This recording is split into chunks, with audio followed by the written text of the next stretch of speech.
ஒரு இது வந்தது. என்ன அப்படின்னு சொல்லி பார்த்ததுன்னா, ஐயா சரி ஜோதி போட்டா நம்ம எடுத்துக்கலாம். அருள் பெரும் ஜோதி நீங்க பாடுங்க. அங்கிருந்து ஒரு இது வர வர நீங்க வந்து தண்ணி ஊத்துனீங்க. அதாவது உங்களுக்கு நான் சொல்றதோ இல்லை அவரு சொல்றதோ எனக்கு தெரியாது. நீங்க ஜீவகாரணியம் வந்து உங்க குழந்தைகளோ இல்லை நீங்களும் அந்த குடும்பத்துல ஜீவகாரணியம் நடத்தணும். அது வாரத்துல ஒரு தடவை நடத்துவீங்களோ 2 தடவை நடத்துவீங்களோ அது எங்களுக்கு தெரியாது. நீங்க அதை எப்படி தொடங்குவீங்க என்னங்கிறது நீங்க ஏதோ ஒரு இடத்துல அதுக்குன்னு ஒரு இடம் பிடிச்சி ஐயாவை வச்சு அந்த ஜீவகாரணியம் நடத்தணுன்னு எனக்கு உணர்த்தி இருக்கிறாரு. உங்க பொண்ணு பேர் என்னங்க? ஜனனி நடத்தணும்ங்கிற ஒரு அதிகாரம் இருக்குது.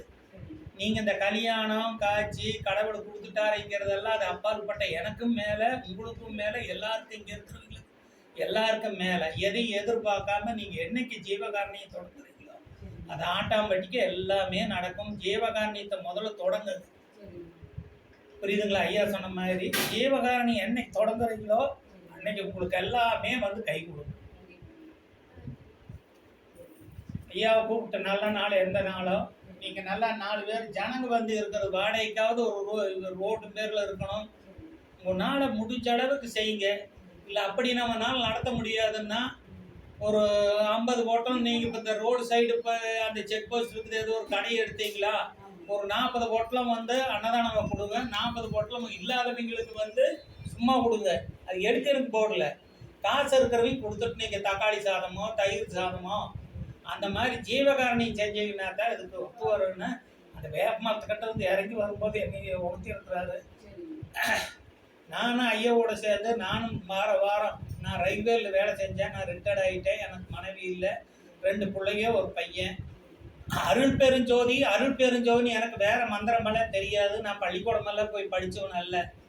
ஐயாவை நம்பினேன். நான் நல்ல ஒரு வேலையில் இப்போ நல்ல ஒரு 25,000 ரூபாய் பென்ஷன் வாங்குறேன். ஜீவகாரணியம் வாரம் இடையில யாராவது பிறந்த நாள் இல்லை வேற எதுக்காவது வேணும்னாலும் செஞ்சுட்டு இருக்கிறேன்.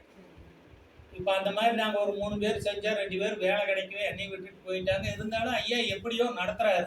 ஆனால் உங்களுக்கு ஜீவகாரணியத்துக்கு ஆர்டர் கொடுத்துருக்குறாரு. அதை நீங்கள் எப்படி தொடங்குவீங்களே என்ன மாதிரி எனக்கு தெரியாது. அதை நீங்கள் இடம் மாற்றணும்.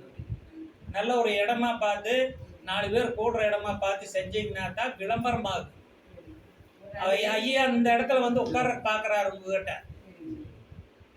அதுதான் இங்கிருந்து நான் வரும்போதே எனக்கு ஒரு இதாகிடுச்சு.